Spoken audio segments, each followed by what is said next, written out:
Assalamualaikum warahmatullahi wabarakatuh. Malam bukan sekadar waktu untuk tidur, karena di balik gelapnya ada kisah yang tak pernah ingin kau dengar. Cerita tentang mereka yang kembali, tentang janji yang ditebus dengan darah. Selamat datang di channel Nanti Malam, tempat di mana suara dari dunia lain mulai terdengar. Di bawah cahaya matahari sore yang menguning keemasan, seorang lelaki tua duduk bersila di atas tikar lusuh di pinggir alun-alun Pemalang. Namanya Pak Ar-Rahman. Rambutnya memutih, kerut di wajahnya seperti guratan kisah panjang yang tak pernah ditulis. Tangannya yang gemetar menggenggam kuas dengan canggung, mencoba menggoreskan warna ke atas kanvas kecil yang bertumpu di lutut. Di sekitarnya, beberapa kaleng cat air bekas rokok, sebuah botol plastik berisi air kumo, dan tas rajut tua yang sudah robek di beberapa bagian. Sore itu, tak banyak yang memperhatikannya. Sejak dulu, memang begitu. Karyanya tak pernah istimewa di mata orang-orang. Ia bukan pelukis ternama, bukan pula yang karyanya terpajang di galeri atau museum. Ia hanya pelukis jalanan, menggambar wajah-wajah orang yang lewat, atau kadang memajang lukisan pemandangan sederhana yang luntur warnanya. Karena terlalu lama disimpan, karya-karyanya seakan ditelan waktu, tak pernah menarik perhatian, tak pernah menghasilkan lebih dari sekadar uang receh untuk membeli makan malam. Seorang bocah kecil menghampirinya, memandangi lukisan yang belum selesai dengan mata polos. "Pakkah itu?" Tersenyum malu-malu. "Pak, boleh saya lihat gambarnya?" Pak Ar-Rahman mengangguk, lalu memperlihatkan lukisan gunung dengan matahari terbit yang belum rampung. Bocah itu hanya melihat sebentar, lalu berlari pergi. Tak ada pujian, tak ada rasa kagum, hanya tatapan kosong seperti biasa. Ketika matahari mulai tenggelam dan bayangan semakin panjang, Pak Ar-Rahman mengemasi semua barang-barangnya. Ia berjalan pelan menyusuri trotoar menuju rumah tuanya di belakang pasar. Rumah itu kecil, kayu lapuk di sana-sini, genting bocor, dan dinding yang penuh bercak jamur. Tapi itulah satu-satunya tempat di dunia yang ia miliki. Di dalam rumah, hanya Aida Dereni, istrinya, sudah meninggal lebih dari 10 tahun yang lalu. Anak semata wayangnya, Rifa, telah merantau ke Jakarta dan hanya sesekali mengirim kabar. Selebihnya, kesepian adalah teman satu-satunya yang setia malam itu. Pak Ar-Rahman duduk di ruang tamu sambil memandangi lukisan-lukisan lama yang ia gantung di dinding. Ada lukisan sawah, laut, dan wajah-wajah orang asing yang bahkan ia lupa siapa. Ia tersenyum pahit. "Apa gunanya semua ini?" gumamnya pelan. Tak ada yang peduli, tak ada yang butuh. Tangannya menggenggam kuas, tapi semangatnya telah lama mati. Ia duduk terdiam hingga malam menelan seluruh cahaya. Namun, saat jam menunjuk pukul 2 dini hari, terdengar suara ketukan dari luar rumah. Pelan tapi jelas. 3 kali, tok, tok, tok. Pak Ar-Rahman terlonjak kaget. Siapa yang datang malam-malam begini? Dengan rasa was-was, ia membuka pintu. Di ambang pintu berdiri seorang lelaki tinggi berjubah hitam. Wajahnya tertutup kerudung, kain yang hanya memperlihatkan dagu dan mulut yang senantiasa tersenyum. "Pak Ar-Rahman?" tanyanya dengan suara berat namun tenang. Pak Ar-Rahman mengangguk ragu. "Saya tahu Bapak pelukis, dan saya datang membawa tawaran," katanya sambil membuka jubahnya sedikit, menampakkan sebuah gulungan kanvas tua dan kuas panjang berwarna merah darah. Pak Ar-Rahman bingung, tapi entah kenapa ia tak mampu menutup pintu. Lelaki itu lalu masuk. Begitu saja, duduk di kursi reyot di ruang tamu. "Apa yang Bapak inginkan dalam hidup?" tanya si lelaki sambil menatap lukisan-lukisan yang tergantung. Pak Ar-Rahman diam, tapi jawabannya sudah lama tertanam di hatinya. Diakui, dihargai, dikenang. Ia ingin orang-orang mengingatnya bukan sebagai pelukis jalanan tua yang gagal, tapi sebagai seniman besar, seorang maestro. "Kalau begitu, ambil ini," kata lelaki itu sambil menyerahkan kuas merah dan gulungan kanvas yang tampak usang, seperti telah berumur ratusan tahun. "Apa ini?" tanya Pak Ar-Rahman. "Kuas dari zaman Majapahit, kanvas dari kulit pilihan. Gunakan untuk melukis wajah. Tapi ingat, satu wajah, satu nyawa," ujarnya dengan nada pelan namun dalam. Pak Ar-Rahman tertawa gugup. Maksudnya, lelaki itu berdiri, menyusuri dinding, dan menunjuk salah satu lukisan. Wajah di tembok, lukisan seperti ini akan hidup, tapi akan menelan nyawa pemilik wajahnya. Pak Rohman membeku. Dengan ini, kau akan dikenal, diliput, diundang, tapi kau harus memberikan tumbal orang-orang yang kau lukis. Kau siap? Suasana jadi dingin. Angin meniup tirai jendela yang tadinya diam. Lampu berkedip pelan. Di luar, suara jangkrik mendadak berhenti. Pak Rohman menatap kuas merah itu. Hatinya bergemuruh. Ini gila, pikirnya. Tapi selama ini ia sudah hidup seperti mayat hidup. Mungkin dengan ini semua bisa berubah.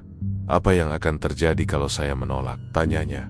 Lelaki itu tersenyum sinis. Kau akan tetap seperti ini. Mati, perlahan, dilupakan. Setelah diam cukup lama, tangan Pak Rohman meraih kuas itu. Ia menggenggamnya pelan. Dan shot jari-jarinya menyentuh gagang kuas. Terasa panas, lalu hangat, lalu nyaman seolah kuas itu telah menunggunya sejak lama.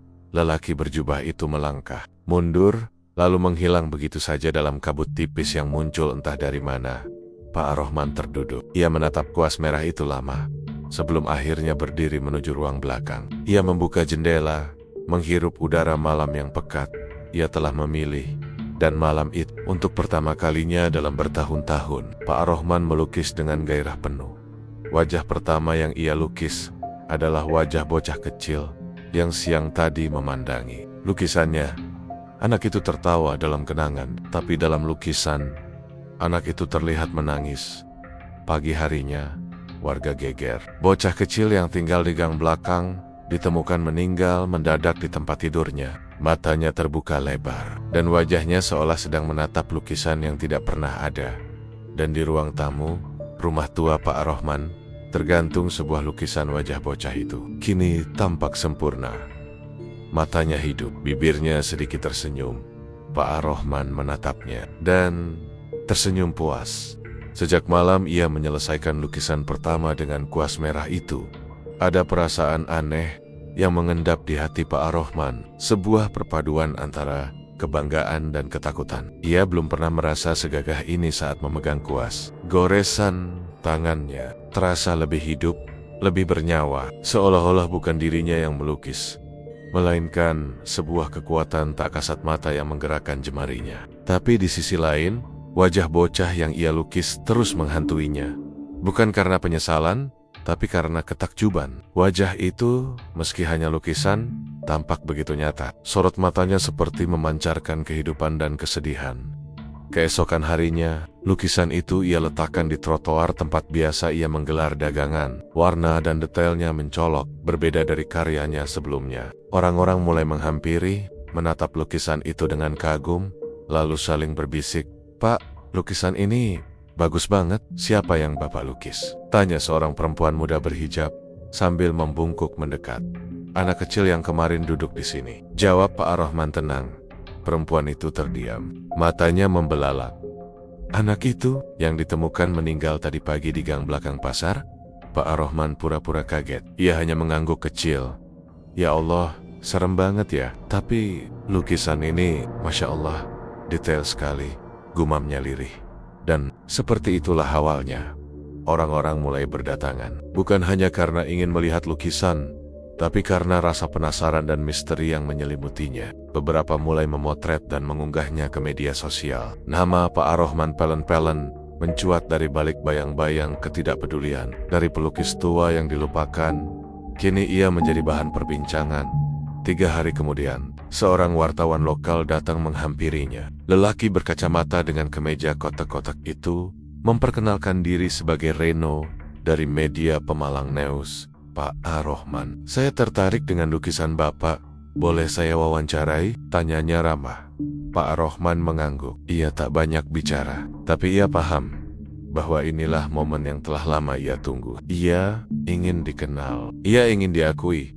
Wawancara berlangsung singkat. Reno lebih banyak terpana melihat lukisan-lukisan baru yang mulai dipajang Pak Rohman. Semua wajah dan semua tampak begitu nyata. Wajah seorang penjual siomay, seorang ibu yang biasa menyapu trotoar, seorang pedagang buku bekas. Mereka semua sempat duduk di depannya lalu ia lukis. Dan hanya dalam hitungan hari setelah lukisan itu rampung, satu persatu dari mereka meninggal.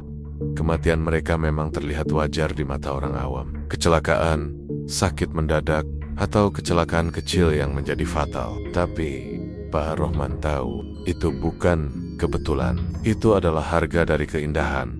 Malam-malam berikutnya, ia habiskan dengan melukis. Di ruang tamunya, lukisan-lukisan wajah mulai menumpuk, seperti dinding makam bagi jiwa-jiwa yang telah ditumbalkannya. Ia tahu ini bukan seni biasa.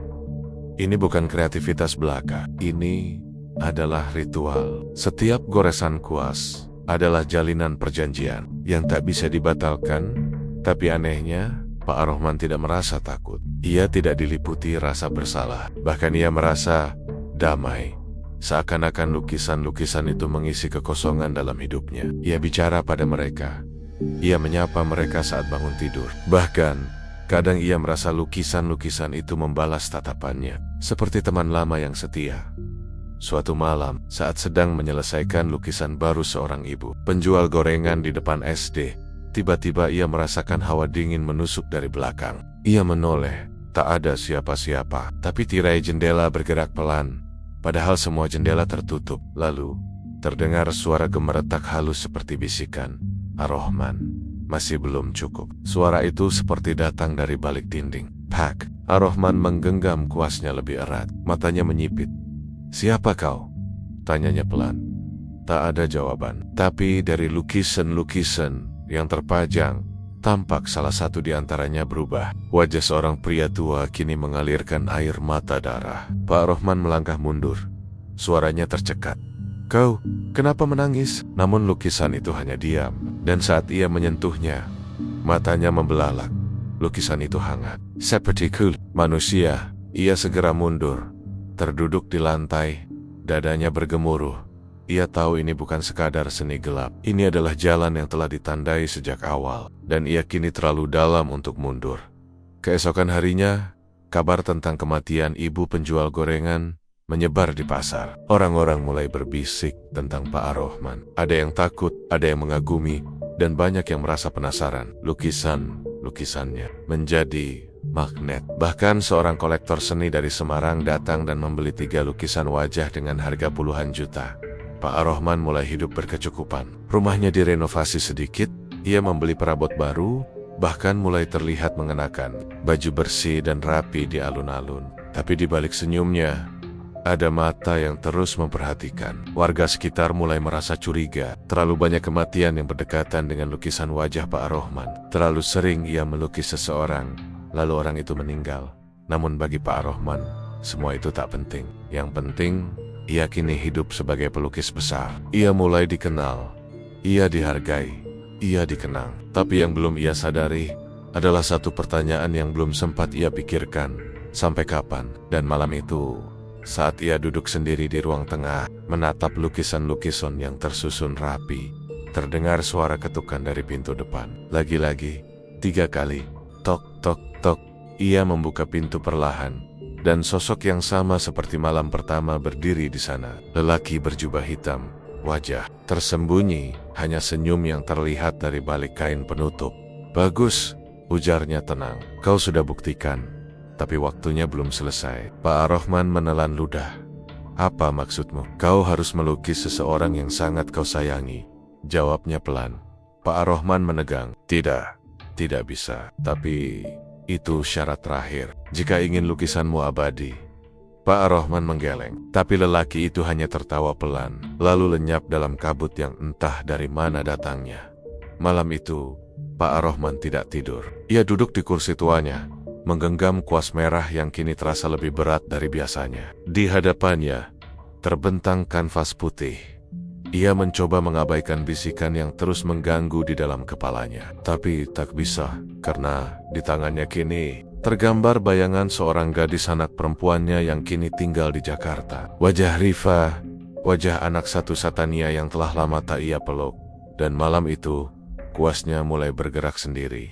Malam mengendap dengan tenang di Pemalang. Namun di dalam rumah tua milik Pak Ar-Rohman, Ada badai yang sedang menggulung pelen-pelen dari dalam dada. Ruangan itu tak lagi terasa seperti rumah. Cahaya lampu redup yang menguning menyinari puluhan lukisan wajah yang terpajang di dinding. Mata-mata di dalam kanvas seolah menatapnya, ada yang tajam, ada yang sendu, ada pula yang menangis diam-diam. Tapi malam itu, satu lukisan baru terbentang di atas meja kerjanya.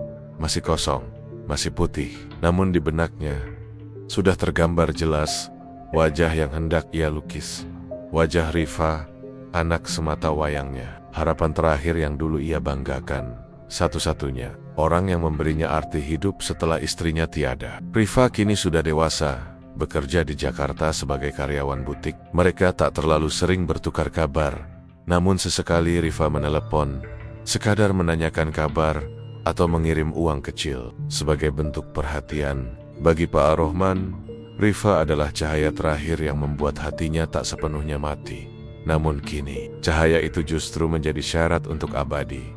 Seseorang yang kau cintai, bisik suara lelaki berjubah yang kini terus bergema di pikirannya. Itu syarat terakhir jika kau ingin dikenal sepanjang masa. Pak Ar-Rahman menatap kuas merahnya. Gagangnya kini retak halus, seolah ingin pecah bila terlalu lama digenggam. Cat yang menempel di ujung bulu-bulonnya berubah menjadi merah tua, seperti darah yang mengering. Ia tahu, ini bukan sekadar kuas. Ini adalah alat dari perjanjian, dan kini ia diminta membayar harga tertinggi. Ia mencoba menolak, dada dan pikirannya berperang. Ia menatap foto lama Rifa yang terpajang di rak gadis muda dengan senyum hangat, mengenakan toga kelulusan dari universitasnya.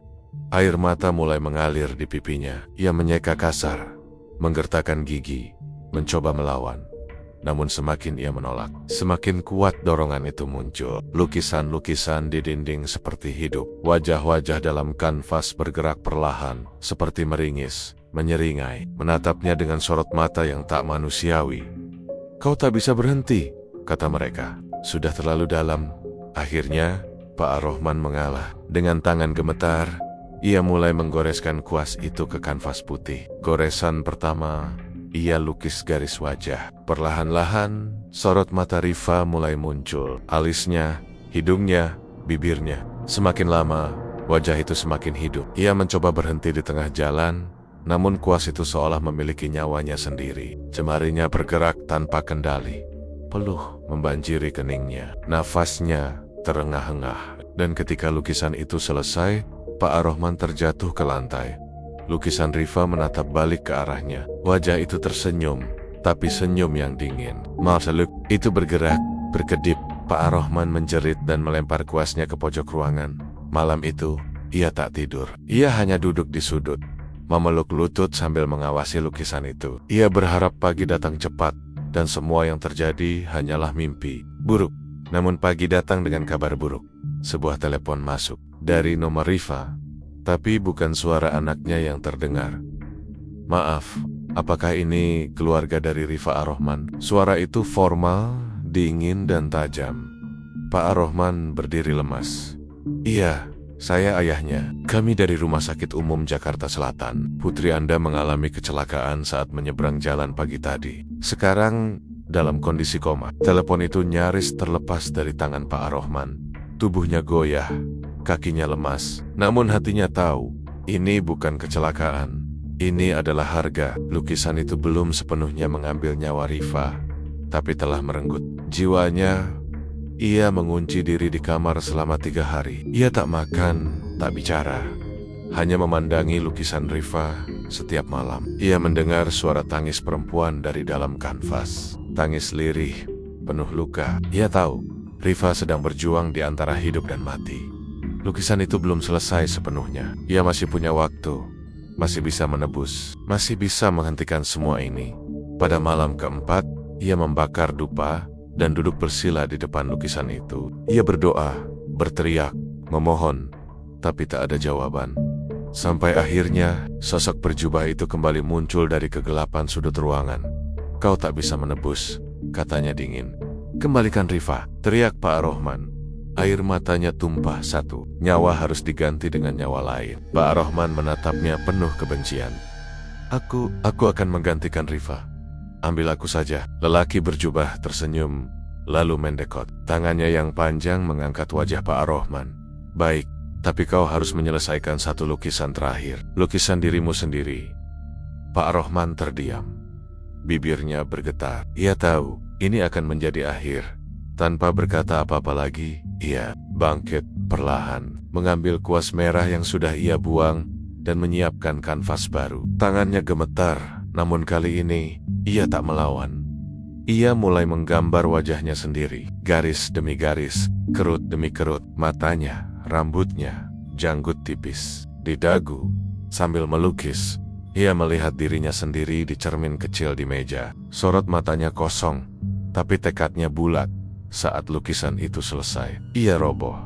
Di Jakarta, tepat jam 2 dini hari, mesin di ruang ICU mendadak berbunyi. Rifa, yang semula dalam kondisi koma, perlahan membuka matanya.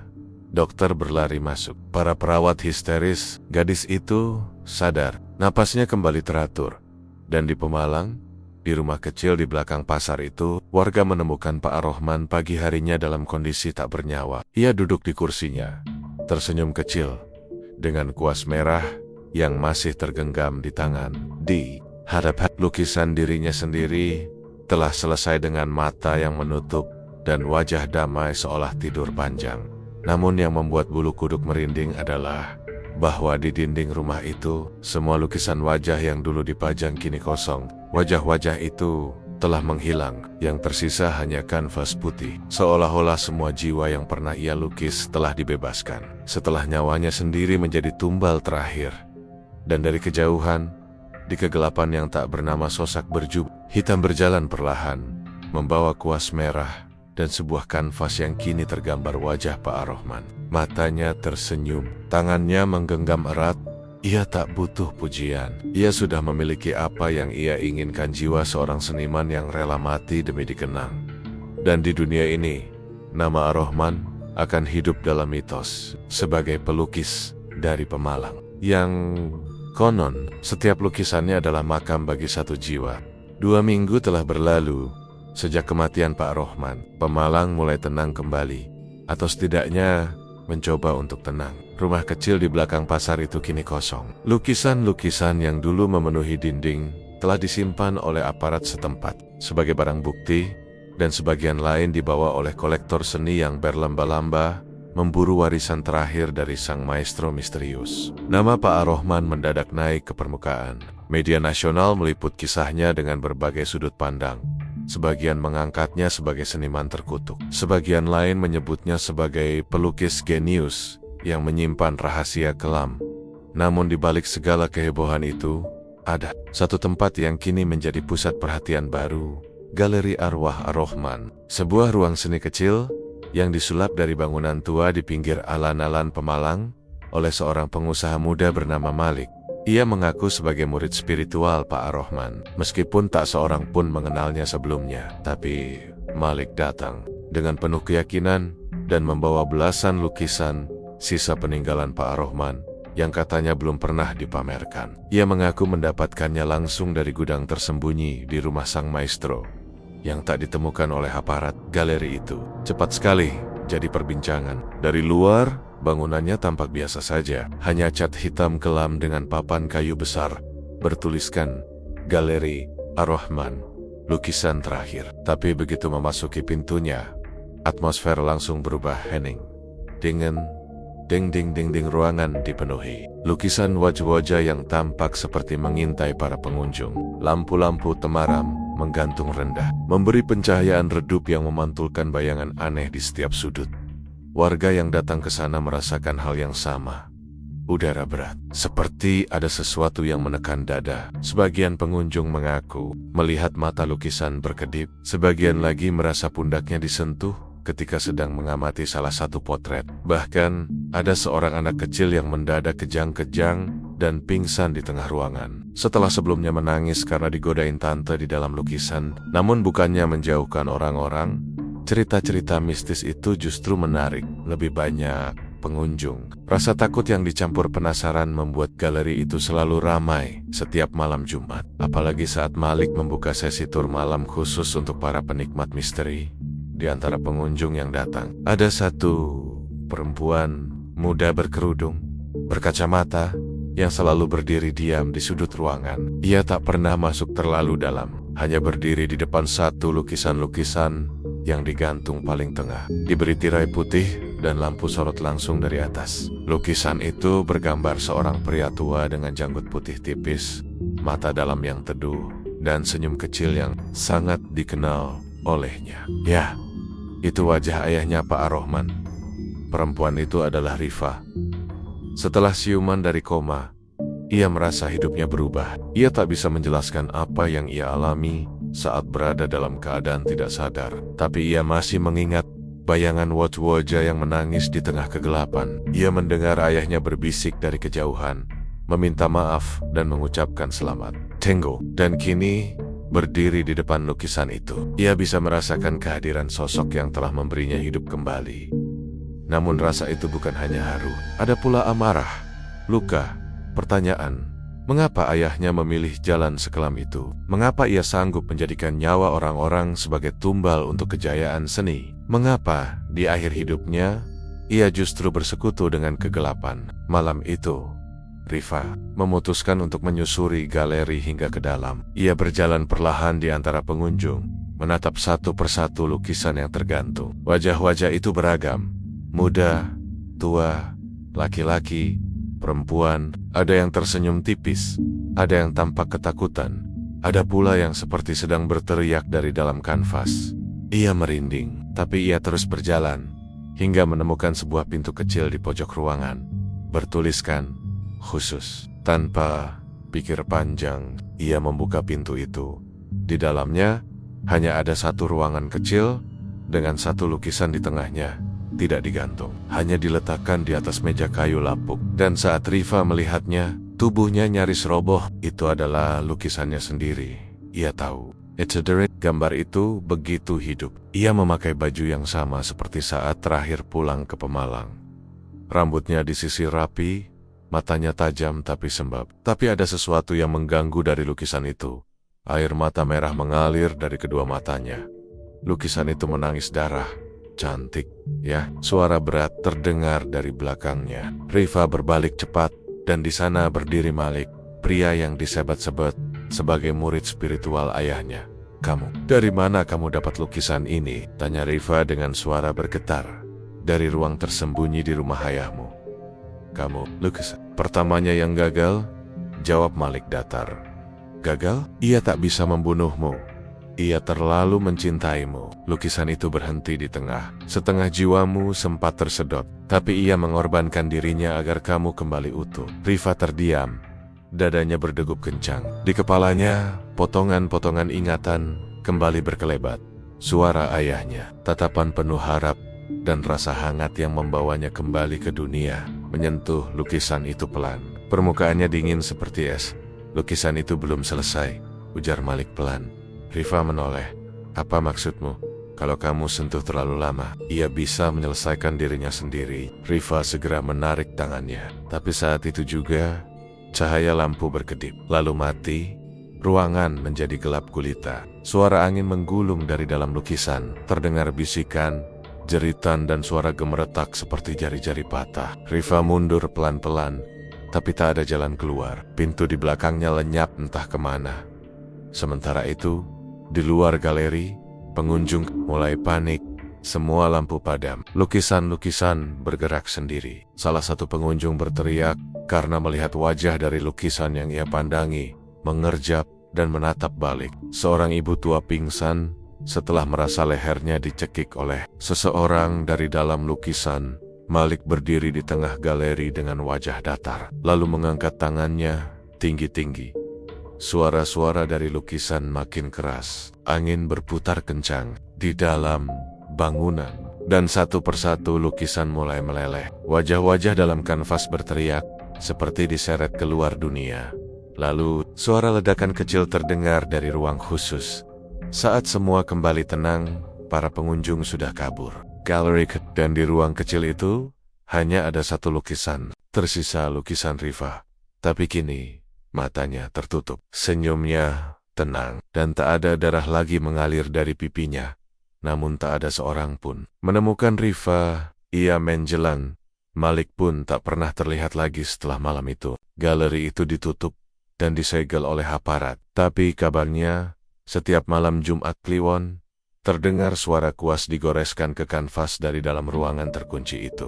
Beberapa warga bersumpah melihat bayangan perempuan berdiri di balik jendela, menatap ke arah jalan, dan sejak hari itu, Pemalang punya kisah baru yang melegenda, Galeri Ar-Rahman, tempat di mana setiap lukisan bukan sekadar seni, tapi penjara bagi jiwa-jiwa yang dikorbankan. Dan di antara mereka, satu lukisan masih terus hidup menunggu. Seseorang yang cukup berani untuk menatapnya terlalu lama, agar bisa menyelesaikan dirinya sendiri.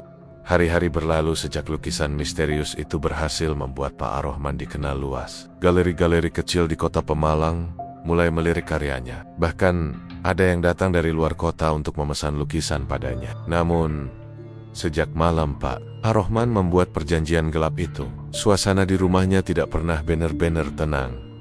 Setiap malam suara aneh menggema dari ruang kerja Pak Ar-Rahman. Dinding kamar seperti bergetar, dan kadang terdengar suara erangan lirih seolah seseorang tengah menahan tangis. Siti, istri Pak Ar-Rahman, mulai merasa tidak nyaman pada suatu malam. Saat hujan mengguyur deras dan petir menyambar-nyambar, Siti terbangun oleh suara seperti cakaran di pintu kamarnya. Dengan langkah pelan dan rasa takut yang menusuk, ia membuka pintu dan melihat ke lorong. Tidak ada siapa-siapa, hanya lukisan-lukisan suaminya yang menggantung di dinding. Namun, ada yang berbeda. Salah satu lukisan yang bergambar perempuan berselendang merah tampak seperti sedang menangis. Air mata hitam pekat mengalir dari matanya, menetes di lantai kayu. Siti menjerit, sontak membangunkan Pak Ar-Rahman. Ia berlari menghampiri dan melihat. Istrinya gemetar sambil menunjuk lukisan itu. Tapi saat Pak Ar-Rahman menatap lukisan tersebut, air mata itu sudah tidak ada.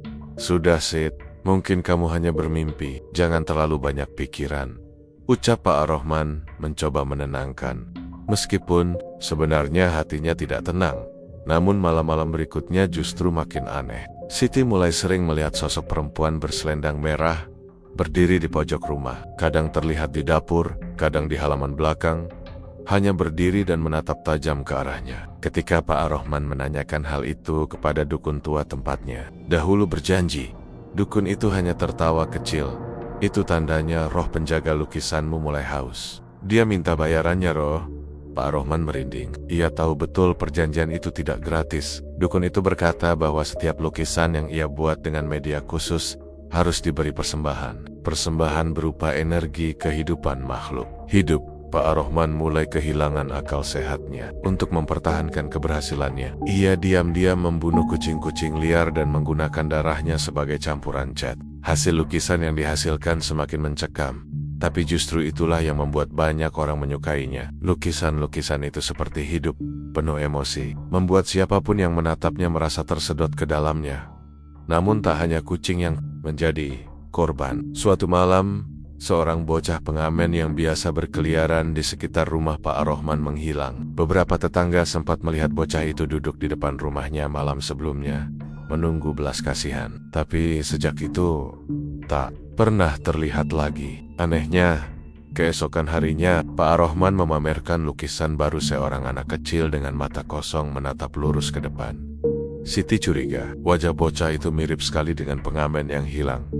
"Mas, ini anak itu yang suka nyanyi di depan rumah kita. Kamu tahu dia kemana?" tanya Siti dengan suara pelan. Pak Ar-Rahman hanya diam, matanya mengarah ke jendela yang gelap. "Kamu jangan berpikir aneh-aneh, Sid. Jangan sok tahu, kamu tidak akan mengerti," jawabnya dingin. Malam itu, Siti menangis dalam diam. Ia mulai takut pada suaminya sendiri. Tak hanya karena lukisan-lukisan menyeramkan yang mulai memenuhi rumah mereka, tapi juga karena perubahan sikap suaminya. Dulu, Pak Ar-Rahman adalah pria lembut dan penuh cinta. Sekarang, ia pendiam, sinis, dan sering mengurung diri di ruang kerja. Namun, tragedi sesungguhnya datang saat anak tetangga mereka, Dimas, hilang saat sedang bermain di pekarangan depan. Ibunya panik dan seluruh warga kampung mencari kesana kemari. Dalam hati, Siti merasa sesuatu yang buruk sedang terjadi. Dan benar saja, 2 hari setelah Dimas dinyatakan hilang, Sebuah lukisan baru tergantung di ruang tengah rumah mereka. Lukisan seorang bocah laki-laki sedang tersenyum kaku, duduk di bawah pohon jambu tempat terakhir Dimas terlihat bermain. Siti tidak tahan. Malam itu juga ia mengunci ruang kerja Pak Ar-Rahman dan menggeledahnya. Di balik lemari cat, ia menemukan benda-benda yang membuat tubuhnya gemetar hebat. Potongan rambut anak kecil, potongan baju dengan noda darah, dan toples-toples kecil berisi cairan merah kental. Ia berlari keluar, menjerit dan memanggil tetangga. Orang-orang berdatangan, dan ketika mereka membuka paksa ruang kerja itu, mereka terpaku ngeri. Puluhan lukisan memenuhi tembok, dan semuanya tampak seperti manusia yang terjebak dalam kanvas. Wajah-wajah di lukisan itu seperti hidup menatap, penuh duka dan ketakutan. Pak Ar-Rahman tertangkap malam itu. Tapi yang membuat semua orang lebih ketakutan adalah peristiwa keesokan harinya. Semua lukisan di rumah itu hilang, raib, tanpa jejak. Tidak ada satu pun yang tersisa. Bahkan cat dan kuas pun menghilang. Seolah-olah rumah itu tidak pernah dijadikan tempat berkarya. Siti syok dan dibawa ke rumah sakit jiwa karena terus-terusan berteriak melihat perempuan berselendang merah berdiri di balik pintu setiap malam. Sementara itu, Pak Ar-Rahman hanya tertunduk di dalam tahanan. Bibirnya bergumam lirih seperti membaca mantra, dan dari balik dinding-dinding gelap ruang tahanan itu terdengar suara cakaran, lalu tawa perempuan menggema pelan, satu per satu. Orang-orang yang pernah membeli lukisan Pak Ar-Rahman mulai mengalami hal-hal aneh. Tapi itu cerita untuk bab selanjutnya. Langit sore di desa Jurangmangu tampak seperti kanvas yang dilukis muram. Awan menggantung berat di atas rumah Pak Ar-Rahman, seolah menyimpan rahasia gelap yang enggan diceritakan. Angin menderu pelan, meniup daun-daun pisang yang mengering di belakang rumah. Di dalam studio lukis, Pak Ar-Rahman duduk terpaku di depan kanvas besar. Tangannya memegang kuas, namun sejak 1 jam terakhir, tak satu pun goresan tercipta. Matanya menatap kosong, seakan sedang menyimak bisikan yang hanya bisa ia dengar di hadapannya. Terbaring lukisan yang belum selesai. Wajah seorang perempuan, muda dengan ekspresi ketakutan, seperti ingin keluar dari permukaan kanvas. Rambutnya menjuntai, matanya memohon. Itu bukan sembarang lukisan. Itu lukisan terakhir dari tumbal ketiga siswi SMA yang hilang 2 hari lalu, dan belum ditemukan jasadnya. Wajahnya muncul begitu saja di dalam kepala Pak Ar-Rahman, dan ia hanya perlu menuangkannya ke atas kanvas. Sejak malam perjanjian itu dengan sosok gaib berjubah hitam, lukisan-lukisannya selalu datang sendiri. Ia tidak lagi melukis karena cinta, melainkan karena kebutuhan untuk bertahan dalam kesepakatan terkutuk Naman Saur itu. Berbeda, ada sesuatu yang mengganggu pikirannya. Sejak tampil ketiga, ia mulai mengalami mimpi-mimpi aneh. Dalam tidurnya, ia selalu melihat lorong gelap panjang dengan suara tangisan dari ujung. Semakin ia mendekat, semakin jelas suara itu. Tangisan, jeritan, lalu tawa perempuan. Bukan tawa bahagia, melainkan tawa mencemooh. Dan ketika ia nyaris tiba di ujung lorong, ia selalu terbangun dengan peluh membanjiri tubuhnya.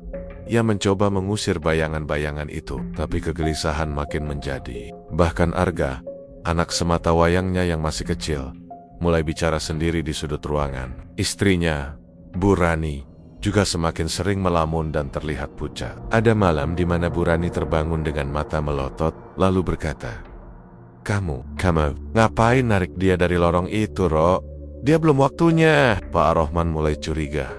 Malam harinya, saat desa sunyi dan jangkrik bernyanyi, ia memutuskan untuk kembali ke kamar lukis. Ia berniat membakar salah satu lukisan tumbal, berharap bisa menghentikan siklus ini. Ia memilih lukisan pertama, seorang pria muda bertubuh kurus dengan luka di leher. Tapi saat api mendekat, lukisan itu tiba-tiba merintih, seperti suara manusia sungguhan yang kesakitan. Ia terkejut, mundur, dan api kecil yang ia bawa padam seketika. Tiba-tiba lampu ruangan mati. Gelap total. Suara langkah terdengar dari arah kanvas. Pak Ar-Rahman berdiri kaku, tak bisa bergerak. Hawa di ruangan itu berubah dingin. Lalu satu demi satu, lukisan-lukisan itu mulai bernafas. Ya, bernafas. Permukaan kanvas menggembung dan menggempis, seolah ada dada di baliknya. Suara-suara lirih mulai memenuhi ruangan. "Pak, kenapa saya dibunuh? Saya belum sempat pulang ke rumah, Pak. Kau janji ini terakhir." Tangannya gemetar, nafasnya memburu. Tiba-tiba sesosok bayangan muncul dari balik lukisan perempuan muda yang belum selesai. Sosok itu seperti keluar dari dalam lukisan, berjalan merangkak dengan kepala miring, wajah setengah terbakar. "Itu perempuan di lukisan, Ro. Kau kira semua akan selesai dengan darah dan kuasmu?" Suara makhluk itu serak dan nyaring. "Kami cuma permulaan. Kau sudah membuka jalan." Pak Rohman menjerit dan lari keluar. Ia terjatuh di halaman, kakinya berdarah terkena pecahan kaca. Dari dalam rumah terdengar tawa mengerikan dan suara kanvas yang sobek satu persatu. Tapi tak ada yang datang menolong. Tetangganya sudah lama enggan dekot-dekot rumah itu. Keesokan paginya, Bu Rani mendapati suaminya duduk di beranda, menggigil seperti orang gila. Tangannya memegang kuas yang sudah patah. Di sekelilingnya, belasan lukisan terbakar hangus. Tapi anehnya, tak ada yang ia bakar malam sebelumnya. Api itu muncul sendiri. Arga mana?" bisiknya lemah. Bu Rani menatapnya dengan mata berkaca. Ia menunjuk ke lukisan terakhir yang belum terbakar.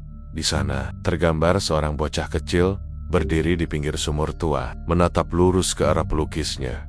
Itu Arga, anak mereka, dengan tangan yang gemetar. Pak Rohman mendekati lukisan itu. Air matanya tumpah. Ia tahu apa artinya. Tumbal selanjutnya sudah ditentukan, dan yang memilihnya bukan lagi dirinya. "Ini bukan kesepakatan yang kau bilang waktu itu," isaknya dalam hati. Tiba-tiba, dari belakangnya, terdengar suara langkah kecil, dan suara yang membuat darahnya beku. "Ayah." Arga dingin. "Boleh masuk?" Saat ia berbalik, tak ada siapa-siapa. Hanya angin sore yang membawa bau gosong dan tangisan kanvas yang hangus terbakar.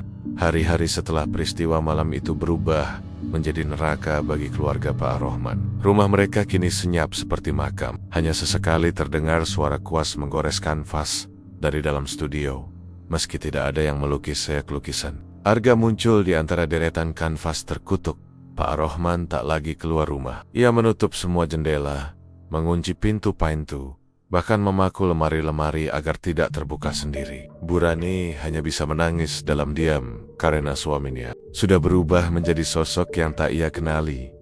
Pak Rohman menjadi sosok yang ketakutan. Setiap malam ia duduk di depan lukisan Arga, memelototi setiap detailnya. Wajah Arga yang awalnya netral, kini berubah dari hari ke hari. Kadang matanya menatap ke atas, kadang ke samping, seolah hidup dan sadar akan keberadaannya. Yang membuat bulu kuduk meremang adalah perubahan ekspresi senyuman kecil di bibir. "Arga," senyum itu lambat laun menyerupai ejekan.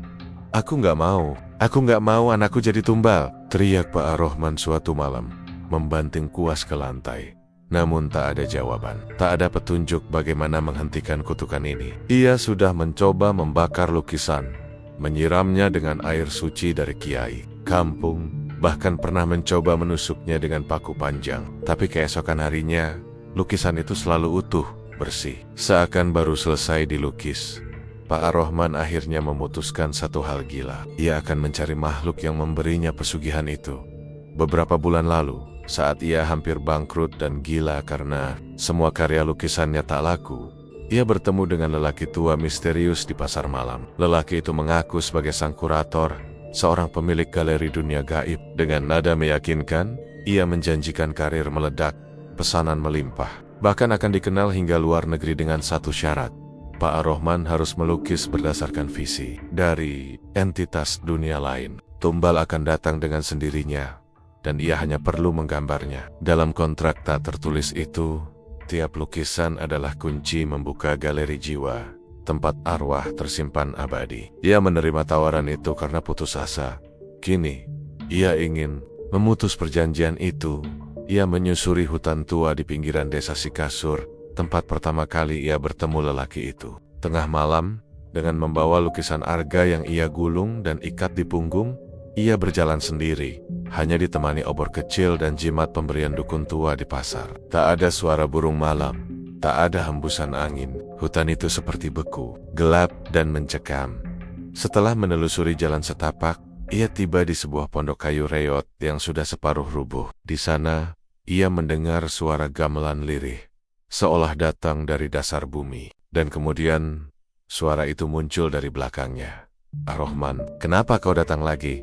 Pak Ar-Rahman membalik tubuhnya. Sosok lelaki tua dengan wajah tanpa alis berdiri tegak. Tubuhnya kurus dibalut kain batik kumal. Matanya putih seluruhnya. Dialah sang kurator. Aku mau membatalkan perjanjiannya. Ambil semua lukisanku. Ambil nyawaku. Tapi jangan ambil anakku. Teriak Pak Ar-Rahman putus asa, berlutut sambil menggenggam lukisan Arga. Sang kurator tersenyum. Tapi senyumnya seperti wajah topeng wayang. Tanpa perasaan. Galeri sudah dibuka. Jiwa-jiwa sudah dipamerkan. Tak bisa ditarik kembali. Aku rela mati sekarang juga. Bentaknya lagi. Bukan nyawamu yang kami incar, Ar-Rahman. Tapi garis darahmu, anakmu. Itu harga terakhir. Setelah itu, lukisanmu akan jadi karya abadi. Kau akan dikenang sepanjang. Masa? Pak Ar-Rahman gemetar. Tidak, aku cabut semua lukisan itu. Aku hancurkan semuanya. Sang kurator melangkah maju. Tubuhnya kini tidak menapak tanah. Melayang, suaranya menggema di seluruh hutan. Kau yang membuka pameran ini, kau yang menggantungkan jiwa-jiwa mereka di dinding kanvas. Merak, dalam warnamu, kau pelukis jiwa, dan darahmu adalah tinta terakhirnya. Tiba-tiba langit di atas pondok terbuka, seperti sobekan raksasa. Cahaya merah menyembur turun. Dari dalam cahaya itu, berjatuhan potenggen-potenggen kanvas berdarah, dan suara jeritan para tumbal menggema dari segala arah. Pak Ar-Rahman menutup telinga. Tapi jeritan itu masuk ke dalam pikirannya. Tangan Pak Ar-Rahman gemetar saat ia membuka gulungan lukisan Arga untuk terakhir kalinya.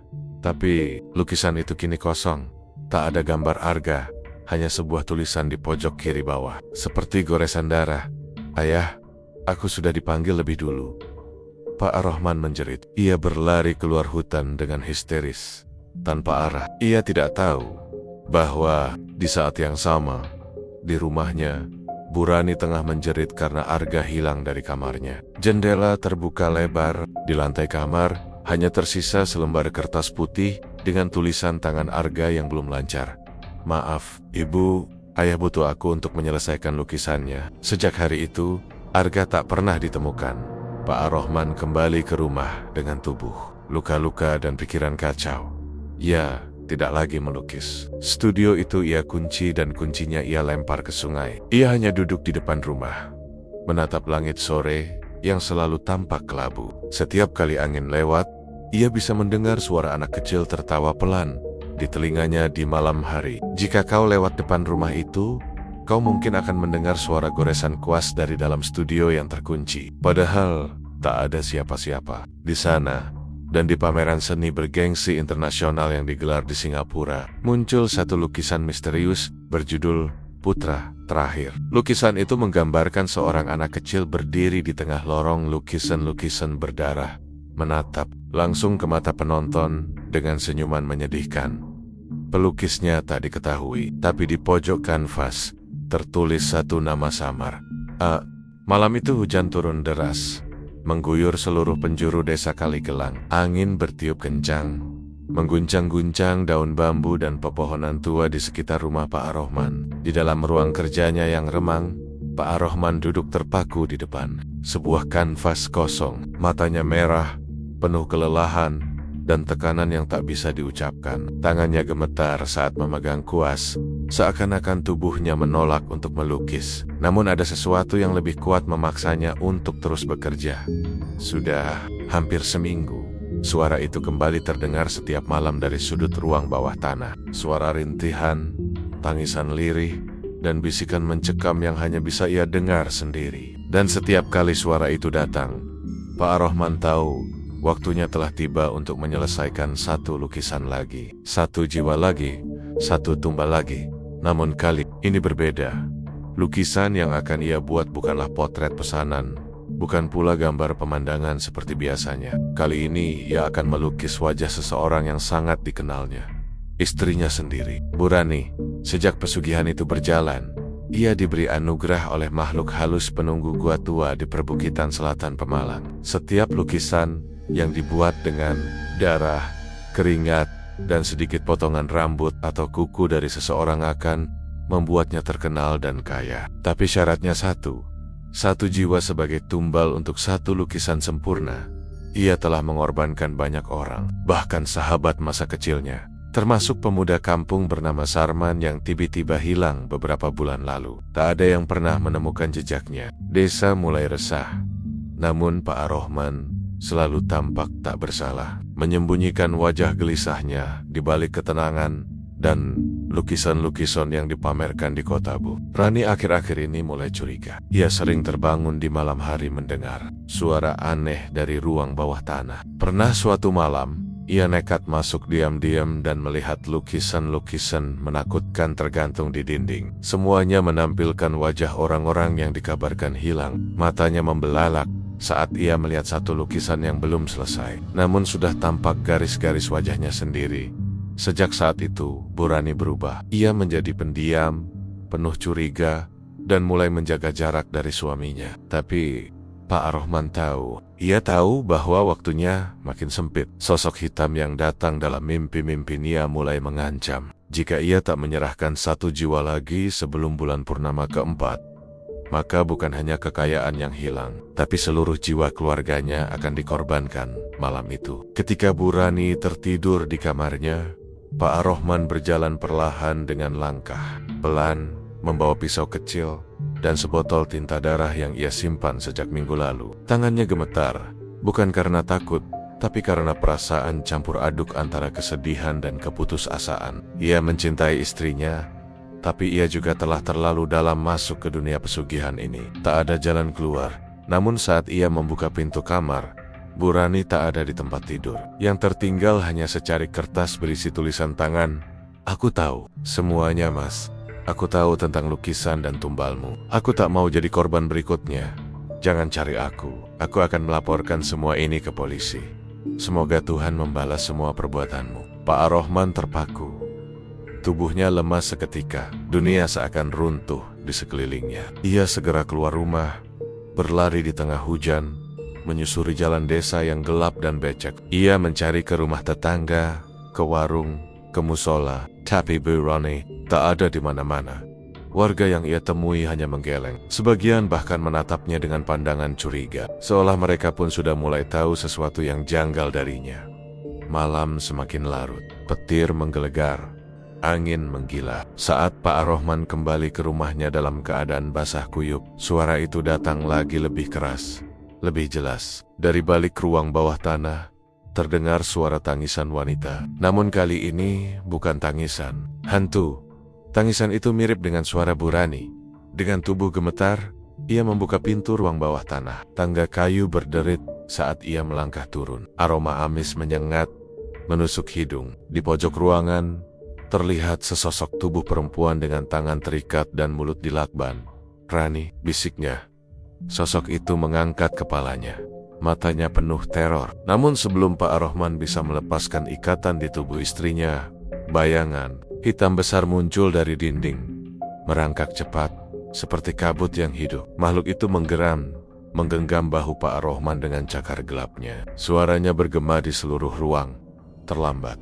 Kau telah mengingkari perjanjian. Kini giliranmu." Pak Ar-Rahman menjerit. Tubuhnya terangkat ke udara lalu dilempar keras ke dinding. Darah muncrat dari mulutnya. Lukisan-lukisan di dinding mulai terbakar satu persatu, mengeluarkan suara jeritan orang-orang yang telah menjadi korban. Bu Roni Okarnia berhasil melepaskan diri, berlari naik dan keluar dari rumah sambil menangis. Saat warga datang karena mendengar suara ledakan dan jeritan, mereka hanya menemukan rumah Pak Ar-Rahman terbakar. Tak ada satupun lukisan yang tersisa. Dan Pak Ar-Rahman lenyap tak bersisa, hanya menyisakan kuas yang gosong dan tinta hitam yang membentuk pola aneh di lantai. Sejak malam itu, rumah itu menjadi kosong dan ditinggalkan. Warga menolak mendekat. Namun konon, setiap malam bulan purnama, terdengar suara goresan kuas dari balik reruntuhan rumah itu. Dan jika seseorang cukup berani untuk mengintip, mereka bisa melihat sesosok pria dengan wajah rusak, tengah melukis dengan darahnya sendiri. Malam itu hujan turun tanpa henti sejak senja. Angin menderu membawa hawa dingin yang menembus kulit, seolah menyampaikan pertanda buruk yang belum sempat dicerna sepenuhnya oleh warga desa Panusupan. Di dalam rumah tua bercat kelabu yang kini semakin reot dan lusuh, Pak Ar-Rahman duduk mematung di depan lukisan terakhirnya. Matanya merah sembab, tubuhnya lemas tak bertenaga, dan jari-jarinya gemetar memegang kuas. Lukisan di depannya adalah potret dirinya sendiri dalam wujud yang menyeramkan. Mata hitam pekat, mulut menyeringai penuh darah, dan latar belakang neraka yang menyala-nyala.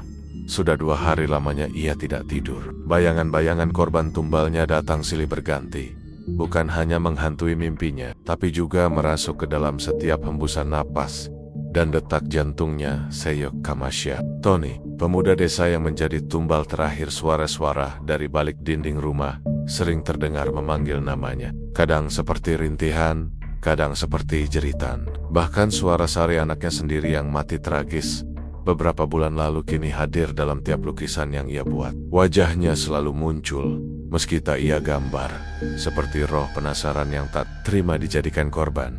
Pak Ar-Rahman mencoba bertahan, namun jiwanya semakin runtuh. Pesugihan yang dulu membawanya menjadi seniman terkenal, kini menjadi jerat neraka yang menyeretnya perlahan ke jurang kegilaan. Uang, ketenaran, penghargaan, semuanya kini terasa tak berarti ketika darah orang-orang tak berdosa terus menuntut balas. Semua lukisan indah yang dulu membuat orang terpesona, kini hanya tampak sebagai medium kutukan. Suatu malam, tepat pukul 3 dini hari, suara ketukan di jendela terdengar. Perlahan, Pak Ar-Rahman membuka tirai dan melihat sosok yang membuat darahnya membek. Itu adalah Sari, anaknya.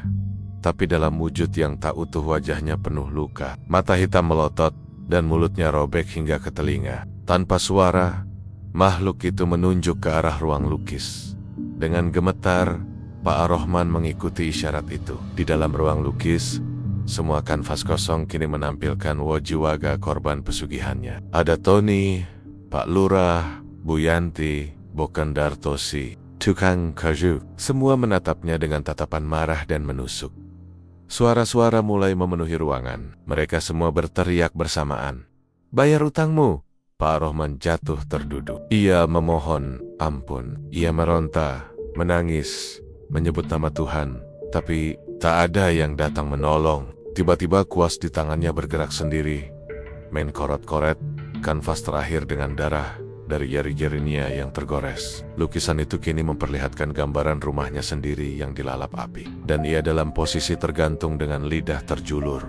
Keesokan paginya, warga desa digegerkan dengan kebakaran hebat yang menghanguskan rumah Pak Ar-Rahman. Api berkobar tinggi dan tak bisa dipadamkan meski hujan masih mengguyur deras. Dari dalam rumah terdengar suara tangisan dan jeritan, seolah ada lebih dari satu orang yang terjebak di dalamnya. Namun saat api padam, hanya ditemukan tubuh Pak Ar-Rahman yang hangus terbakar, tergantung di balok tengah rumah. Anehnya, tak ada tali, tak ada jejak api yang menyentuh kayu atap. Tubuhnya seolah menggantung di udara beku dan kaku. Dengan wajah yang masih menyeringai mengerikan, yang lebih menyeramkan, semua lukisan di rumah itu tetap utuh. Tak ada satupun yang terbakar. Bahkan lukisan terakhir yang menunjukkan rumah terbakar dan sosok tergantung kini terpajang jelas di dinding belakang. Lukisan itu kini menjadi bahan pembicaraan warga desa dan para kolektor seni.